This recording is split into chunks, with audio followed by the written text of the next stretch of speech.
अस्सलाम वालेकुम, मैं हूं आबिद अंदली।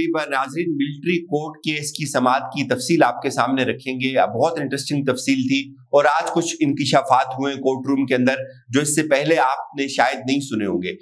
एक तो ये इंकिशाफ हुआ कि मिलिट्री कोर्ट्स के मामले में जितने लोगों का ट्रायल हो रहा है उनके ऊपर तकरीबन 102 लोग जो हैं उनमें से किसी एक के ऊपर भी ये इल्जाम नहीं है कि उसने किसी की जान ली है, यानी कि दूसरी तरफ का कोई एक बंदा भी जो है वो जख्मी तक भी नहीं हुआ और कुछ जगहों के ऊपर अटैक्स हुए। ये जो तफसील सामने आई है ये मैं नुकसान सबसे पहले आपके सामने रखता हूँ, उसके बाद मैं आपको बताऊंगा कि जो रिमार्क्स दिए इस केस में आज आशा मलिक ने और जस्टिस मुनीब अख्तर साहब ने ना, उसने अटॉर्नी जनरल को लाजवाब कर दिया, बिल्कुल पीछे धकेल दिया। और एक ऐसा स्टेज भी आया कि अटॉर्नी जनरल को ये भागना पड़ा अदालत से, ये वक्त लेना पड़ा कि भाई मुझे थोड़ा सा मजीद वक्त दे दें, अभी मैं इसके ऊपर कोई बात करने की पोजीशन में नहीं हूं। पहले तो उन्होंने बताया कि पूरी एक बुक तैयार करके लाई हुई थी, तकरीबन 250 या 80 पेजेस थे। उसके ऊपर तमाम तर तस्वीर चिस्पा की हुई थी कि कहाँ कहाँ किस किस इंस्टॉलेशन के ऊपर अटैक हुआ। उन्होंने तफसील बताई कि 4:40 पर कोर कमांडर लाहौर के घर के ऊपर अटैक हुआ, फिर तकरीबन 30:50 पे ISI फैसलाबाद के ऊपर अटैक हुआ, 3:30 पे हमजा किम के ऊपर अटैक हुआ। और उन्होंने इस चीज को एस्टेब्लिश किया कि ये जितने भी अटैक्स थे ये तकरीबन 1-2 घंटे के अंदर अंदर इन मुख्तलिफ इंस्टॉलेशंस के ऊपर हुए और ये सारी जो है वो कोऑर्डिनेटेड कैंपेन थी। फिर मियां वाली के ऊपर उन्होंने बताया कि जो मेराज एयरक्राफ्ट थे, MM आलम का जो जहाज था उसको नुकसान पहुंचाया गया। फिर मुख्तलिफ बेसिस के अंदर दाखिल होने की कोशिश की गई। मुख्तलिफ जगहों के ऊपर जो हमारे फाइटर जेट्स थे वो मौजूद थे, फ्यूल मौजूद था, तमाम तर जो पिक्टोरियल डिस्प्ले था, एक एक तस्वीर जो है वो अटैच की गई थी। और उन्होंने बताया कि जो टोटल लॉसेज हैं तकरीबन 2539 जो है वो मिलियन, तकरीबन ये 2.5 अरब रुपए का जो नुकसान हुआ है रियासत पाकिस्तान को 9 मई के जो है वो हमले उनमें। पंजाब के अंदर तकरीबन 1949 मिलियन का नुकसान हुआ, KPK में 573 मिलियन का, सिंध में 1.5 मिलियन का और बलूचिस्तान में भी 1.5 मिलियन का नुकसान हुआ। तो इसके बाद उन्होंने ये इस्तदा की कि हम जो है वो चाहते हैं कि आप फुल कोड बनाएं। और उसके बाद उन्होंने कहा कि फुल इसके ऊपर जो है वो सवालात शुरू हुए अदालत की जानिब से। अदालत ने उनसे सवाल पूछा कि आप हमें बताएं कि फुल कोर्ट का, तो उन्होंने बता दिया कि ये नहीं बन सकता, लेकिन अदालत ने सवाल पूछा कि आप बताएं कि ये जो मुख्तलिफ लोग हैं इनके जुराइम क्या हैं। यहाँ तो 2 तरीके हो सकते हैं कि इन लोगों को हैंड ओवर करने के, एक तरीका जो है वो हमारा आईनी तरीका और दूसरा आर्मी एक्ट के तहत है। और आपने ये कहा जी कि पाकिस्तान की तारीख में ऐसा नहीं हुआ। ठीक है, ये पाकिस्तान की तारीख में ऐसा नहीं हुआ, लेकिन आप हमें तरीका कार बताएं कि किस तरीके कार के तहत आप इन लोगों का जो है वो एहतिसाब करेंगे, किस तरीके कार के तहत इन लोगों का के ऊपर मिलिट्री ट्रायल होगा।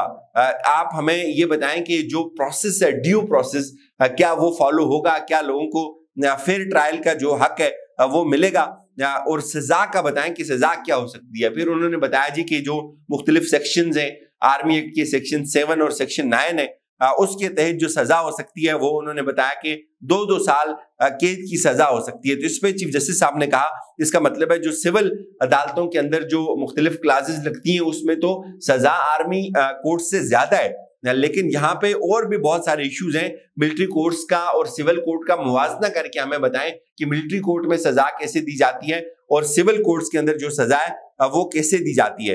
तो इसके ऊपर उन्होंने कहा कि मैं जो डायरेक्शन होगी वो हुकूमत से डायरेक्शन लेकर आपको बताऊंगा, और मैं अभी इस पोजीशन में नहीं हूं कि मैं आपको ये बता सकूं। फिर उन्होंने कुछ बताने की कोशिश की, मुख्तलिफ केसेस का हवाला देने की कोशिश की कि ये जो मामलात हैं ये बड़े ही गैर मामूली नोयत के मामलात हैं। उन्होंने जो एक लियाकत हुसैन केस था जिसमें उसका हवाला देने की कोशिश की, तो इस पे जस्टिस मुनीब अख्तर साहब ने और जस्टिस मुजाहिर अली अकबर नकवी साहब ने कहा कि देखें उस वक्त के हालात कुछ और थे, अब के हालात कुछ और हैं।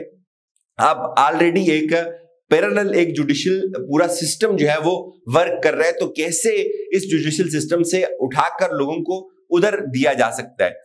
इसके बाद उन्होंने अदालत ने साथ साथ ये सवाल भी रखा कि अगर आपने इन लोगों को ये सजा देनी है तो आपको फिर एक आईनी तरमीम जो है वो करनी पड़ेगी। जो वहां के हालात का आप बता रहे हैं, वहां के हालात بالکل مختلف تھے. اپنے آئینی ترمیم کر کے فوجی عدالتیں قائم کی گئی تھی. چیف جسٹس صاحب نے کہا آپ کہہ رہے ہیں کہ ایسا پہلی بار ہوا ہے, عوام نے فوجی تنصیبات پر حملے کیے اور جو نکات درخواست گزاروں نے اٹھائے وہ بالکل الگ ہیں. درخواست گزاروں کا یہ موقف تھا کہ اس پورے پروسیس کو انڈو کیا جائے, یعنی کہ کالعدم قرار دیا جائے. اور یہاں یہ بات کر رہے ہیں کہ سیکشن 7 اور 8 اور 9 کی یا ایک طرح کی فلٹر لگا دینے کی, یعنی کہ فوجی عدالتوں کے اندر فیئر ٹرائل ملے گا, رائٹ ٹو اپیل ملے گا, وکیل کا حق ملے گا. تو اس پہ جسٹس عائشہ ملک صاحبہ نے کہا کہ دیکھیں جو ملٹری کورٹس ہوتی ہیں, ملٹری کورٹس کے اندر جو ٹرائل ہوتا ہے وہ کلوز ہوتا ہے, وہ اوپن ٹرائل نہیں ہوتا, میڈیا کی ایکسیس وہاں پہ نہیں ہوتی. اس کے بعد جو منیب اختر صاحب نے کہا آپ نے جو مواد ریکارڈ پر رکھا ہے وہ تفتیش کی بنیاد بنے گا, اور سیکشن 3 کے معاملے پر حکومت سے ہدایات لے کر جو ہے وہ آگاہ کریں عدالت کو کہ آپ اس کے اوپر آگے کیا کرنا چاہتے ہیں. آپ نے جو ڈیٹا پیش کیا اس کے حقائق الزامات کی نوعیت تو سنگین ہے. ٹرائل کے لیے اگر عدالت بہتر تجویز دے تو اس پر عمل کرنے کی ہم پوری کوشش کریں گے. اٹارنی جنرل نے اس چیز کو تسلیم کیا کہ ہم جو ٹرائل کا جو پروسیس ہے اس کو ہم بہتر بنانے کی پوری کوشش کر سکتے ہیں. اس کے اوپر چیف جسٹس صاحب نے کہا کہ سول قوانین کے تحت سنگین سزائیں موجود ہیں, ایک FIR میں سیکشن 302 بھی موجود ہے. اچھا ہم نے جو ہے اس کو بھی ہم دیکھ لیتے ہیں. اس کے اوپر منیب اختر صاحب نے پوچھا کہ کیا کسی علاقے میں, کسی ممنوع علاقے میں داخل ہونا بھی جرم ہے؟ ممنوع علاقے میں داخل ہونے پر سیکشن 3 کیا لاگو ہوتا ہے؟ اور 9 مئی کے واقعات میں سنگینی کا پہلو موجود ہے. میری یادداشت میں ماضی کا ایسا کوئی واقعہ نہیں کہ جہاں فوجی تنصیبات کے اوپر اس طرح کے اٹیک ہوئے ہوں. اس کے بعد چیف صاحب نے کہا کہ آپ شفاف ٹرائل اور پروسیس کی یقین دہانی کروائیں تو پھر آئینی سوالات کے اوپر آئیں گے. سب سے پہلے آپ نے ہمیں یہ اسٹیبلش کرنا ہوگا کہ جو پروسیس ہے وہ ہے کیا, اور کیا آپ ہمیں بتائیں کہ ملٹری کورٹس کے بعد اپیل کا حق ملے گا یا نہیں ملے گا. جو یحییٰ افریدی صاحب تھے انہوں نے کہا آرمی ایکٹ کے تحت ٹرائل میں اپیل کا حق دینا ہے تو قانون سازی سے دے, اور اب یہ چیز عدالت سے کیوں مانگ رہے ہیں؟ جو اٹارنی جنرل تھے ان کی پوری کوشش تھی کہ عدالت اس کو ویٹ کر دے, تو عدالت نے کہا جی کہ ہم یہ چیز نہیں کر سکتے, اور چیف صاحب نے کہا کہ آپ کو مطمئن کرنا ہوگا کہ آپ فیئر ٹرائل کا حق دیں گے. اور پھر اعجاز الحسن صاحب نے کہا کہ آئین کے تحت بنی کسی عدالت میں اپیل کا حق ملے گا یا نہیں, سوال اہم یہ ہے. اور اس کے بعد جسٹس عائشہ ملک نے کہا کہ آپ نے ہمیں سب سے پہلے ان تمام چیزوں کو اسٹیبلش کرنا ہے ہمارے سامنے کہ جو ایک ڈیو پروسیس ہے وہ کس حد تک فالو ہوگا نہیں ہوگا, اور اس کے بعد جو ہے وہ پھر اس سے ہم آگے بڑھیں گے. تو یوں جو اٹارنی جنرل تھے ان کے پاس بہت ساری باتوں کا جواب نہیں تھا, انہوں نے پوری کوشش کی, لیکن پھر انہوں نے آخر پہ جب انہوں نے دیکھا کہ معاملات ان کی کنٹرول سے باہر ہو رہے تو انہوں نے پھر کہا جی کہ آپ مجھے جو ہے وہ ٹائم دیں. تو اس پہ چیف صاحب نے کہا جی آپ کیا کل ہمیں آپ دے سکتے ہیں دلائل؟ تو پھر انہوں نے کہا جی مجھے پرسوں تک کا جو ہے وہ ٹائم دیں, اور اس کے بعد جو ہے وہ عدالت نے ان کو پرسوں تک کا جو ہے وہ وقت دے دیا.